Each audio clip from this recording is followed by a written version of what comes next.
Assalamualaikum warahmatullahi wabarakatuh. Pemirsa, senang sekali bisa berjumpa kembali bersama saya Gus Bah dalam acara OTW, obrolan tentang warga. Pada episode kali ini kita akan berbincang tentang hal-hal yang terkait dengan laut, ikan, dan nelayan. Dengan topik saatnya kembali melaut. Telah hadir pembicara di tengah-tengah kita. Pertama adalah Bapak Dr. Suadi. Assalamualaikum Bapak Suadi. Waalaikumsalam warahmatullahi wabarakatuh. Gimana kabarnya? Alhamdulillah sehat Gus Bah. Ya. Yang kedua pembicara yang kami hadirkan dari kelompok nelayan yang bernama Pak Punijo. Iya. Beliau adalah ketua kelompok nelayan Fajar Kuaro Indonesia. Selamat pagi Bapak. Assalamualaikum. Selamat pagi. Assalamualaikum. Terima kasih Pak. Pemirsa, sebelum kita lanjutkan obrolan kita yang menarik ini, baiknya kita saksikan yang berikut ini.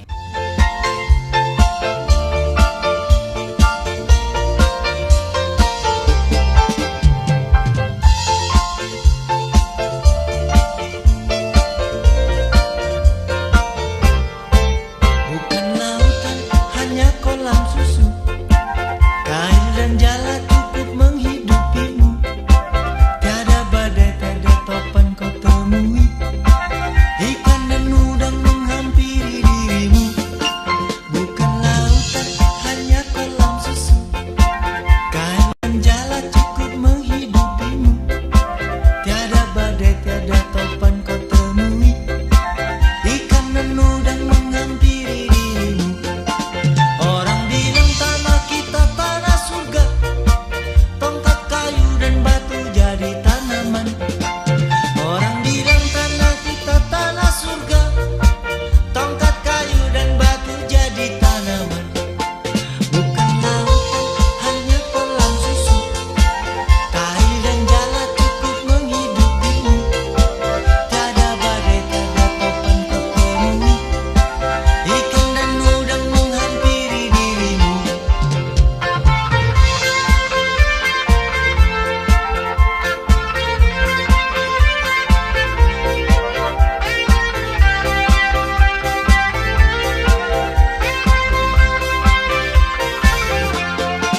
Orang bilang tanah kita tanah surga.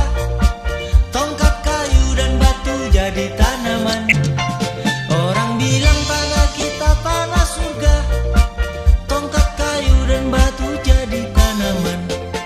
Bukan lautan, hanya kolam susu.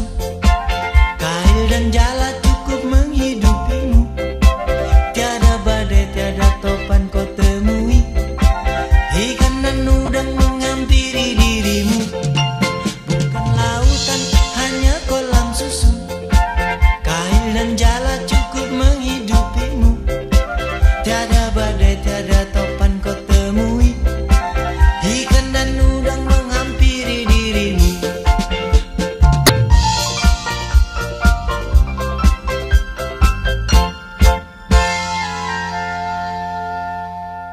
Baik pemirsa, kembali bersama saya Gus Bah dalam acara OTW. Untuk melanjutkan obrolan kita, hadir di tengah-tengah kita Bapak Suadi. Saya ingin tahu Pak Suadi, hal-hal yang terkait dengan nelayan, laut, dan ikan ini, kira-kira apa sih problem masalah yang dihadapi masyarakat kita terkait dengan ikan ini?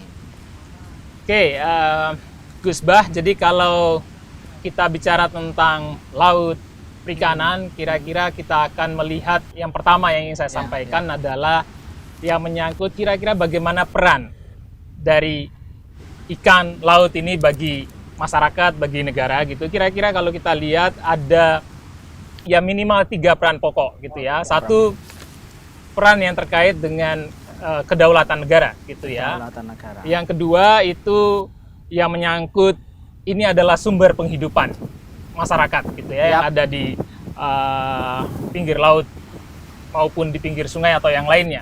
Yang ketiga yang cukup penting juga adalah dia juga adalah penghasil devisa bagi negara gitu ya. Nah, dengan potensi yang laut kita yang luar biasa besar, yang menurut data Kementerian Kelautan yang terbaru yang dikeluarkan tahun 2016 yang lalu, kita itu kira-kira memiliki hampir 10 juta ton ikan.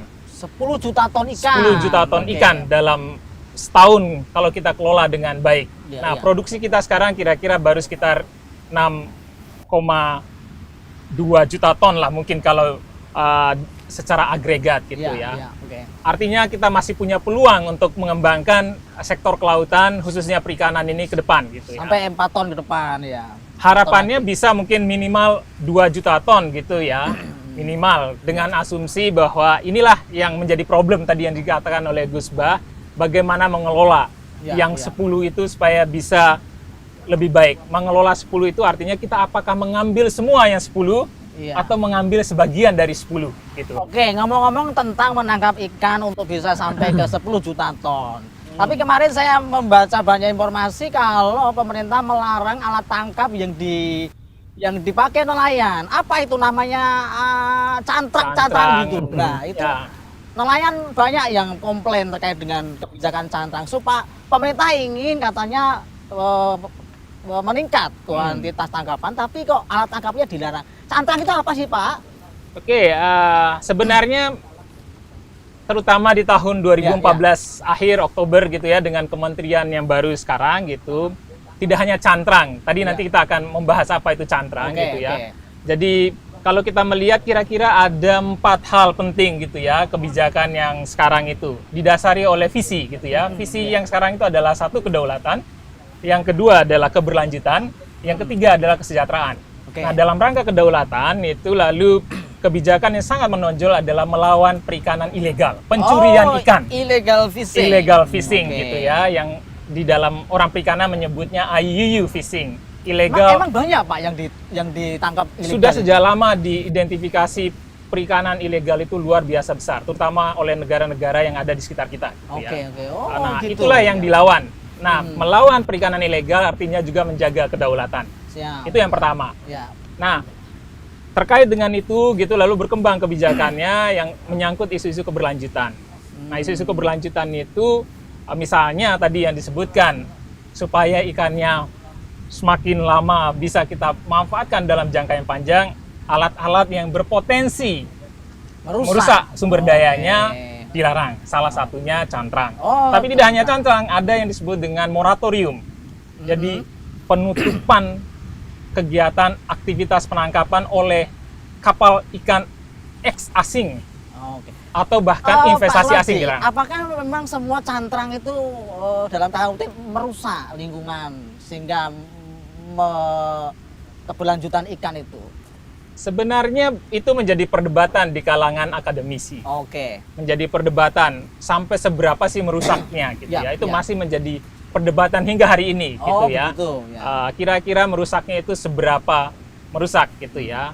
Sebenarnya kalau cantrang itu kan menangkap ikan gitu ya.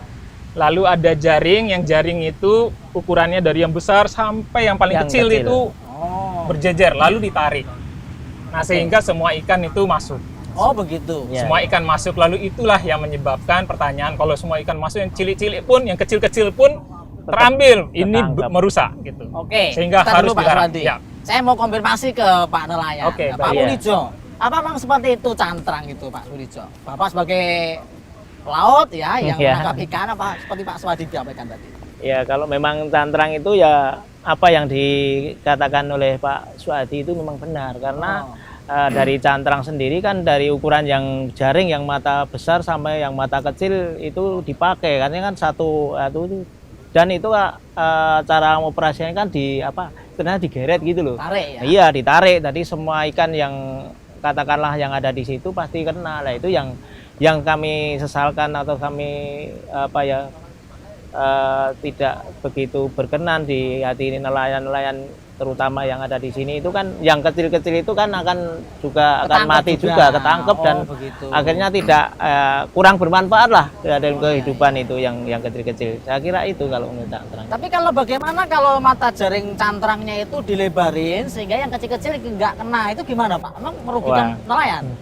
Ya kalau gitu ya saya ya setuju aja gitu. Oh, setuju aja. Setuju. Artinya yang kecil kan pasti nggak akan ketangkep juga gitu. Oh, gitu. Iya. Itu kan yang jadi problemnya sekarang itu kan yang kecil itu ikut ketangkap, akhirnya mati dan tidak dimanfaatkan gitu loh. Ya, gitu. Oke Pak, nanti kita lanjutkan tentang cantrang yang ternyata Oke, bisa ya. dimodifikasi ya. Iya. Terus yang menjadi masalah Pak Punijo sebenarnya teman-teman nelayan ini sebenarnya Iya. apa Pak? Yang dirasakan sekarang ini, masalahnya apa? Oh, yang dirasakan sekarang ini gini ya. Jadi kalau akhir-akhir ini, kemungkinan dari 3 tahun ini apa ya? Istilahnya itu ikan tangkapan itu serasa berkurang di sini. Yang dulunya itu banyak sekali ya tertangkap bawal sama layur, tapi sekarang sudah berkurang. Mungkin karena ya cuaca tidak menentu atau mungkin karena ya gelombang sering gelombang tinggi dan angin kencang, saya kira itu. Dan ini kami hanya mengharapkan ya mungkin dari pemerintah ya terutama ya, yaitu untuk nelayan sendiri ada apa tuh diadakan diversifikasi alat tangkap. Artinya nelayan sendiri harus menggunakan bermacam-macam alat tangkap gitu loh. Oh, bermacam-macam alat tangkap. Ya, Oke. mungkin dari jaring tremel, jaring ciker, jaring sirang, dan mungkin dari itu jaring nilon. Dan yang bagus ini kan sekarang ini yaitu adalah jaring milenium, Mas. Oke. Baik Pak Punijo, Iya. nanti sampaikan terkait dengan cantrang ini kita akan jeda sebentar. Baik pemirsa, kita jeda sebentar, ada yang mau lewat yang satu ini.